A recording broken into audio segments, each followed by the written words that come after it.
ایک شخص کا ایک بیٹا اور ایک بیٹی تھی۔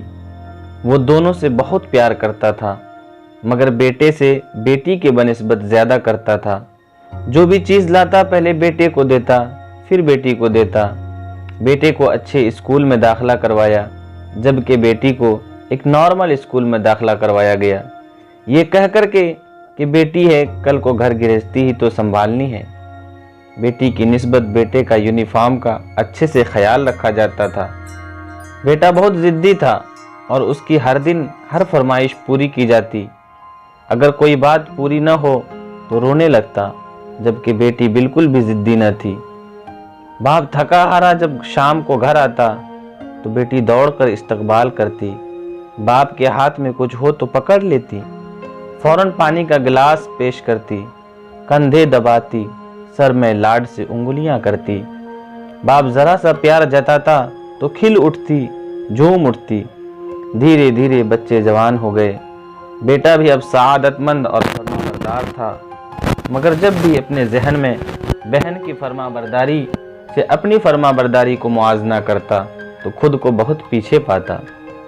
باپ بیمار ہوا، دونوں نے بہت خدمت کی، مگر زیادہ بیماری کی وجہ سے باپ کا انتقال ہو گیا۔ وہ دونوں بہن بھائی غم سے چور تھے۔ بیٹے نے کہا کہ اب میت کو اٹھا لیں، وقت ہو گیا ہے، لوگ دور دراز سے آئے ہیں، جنازے کے انتظار کرنا مناسب نہیں، لوگ باتیں کریں گے۔ اتنا سننا تھا کہ بیٹی باپ سے لپٹ گئی، زارو قطار رونے لگی اور کہنے لگی، میرے بابا جانی کو مجھ سے جدا نہ کرو، میں اپنے بابا جانی سے بہت پیار کرتی ہوں۔ جب بھائی لوگ بڑھ کر میت کو اٹھانے لگا تو بیٹی نے ہاتھ جوڑ کر کہا، کچھ دیر تو مجھے اپنے بابا جانی کو دیکھ لینے دو، میری آنکھوں کی تھوڑی سی پیاس تو مٹانے دو۔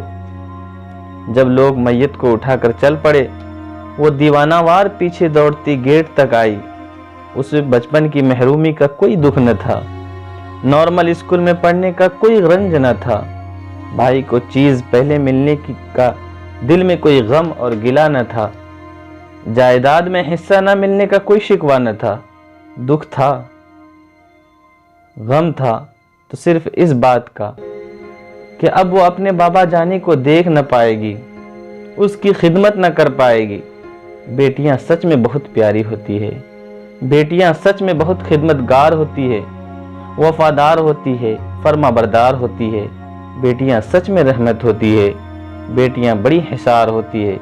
اپنی بیٹیوں سے پیار کریں، یہ چند دن کی مہمان ہیں، ان کو دوسرے کا ہونا ہے، ان کے دل کھول کے مہمان نوازی کریں، ان کی چھوٹی سی چھوٹی خواہشات کا احترام کریں۔ نہ جانے پرائے گھر کو جا کے کتنی دکھ اٹھائیں گی، کم سے کم میکے میں تو سکھ سے جی لینے دیں۔ میرے دوستو، یہ ویڈیو آپ کے دل کو ضرور چھوا ہوگا۔ اگر آپ کے دل کو یہ ویڈیو چھو لیا تو مہربانی کر کے اس ویڈیو کو لائک کریں اور شیئر کریں، اور ایسے ہی واقعات و حکایات سننے کے لیے ہمارے چینل کو سبسکرائب کریں۔ السلام علیکم ورحمۃ اللہ وبرکاتہ۔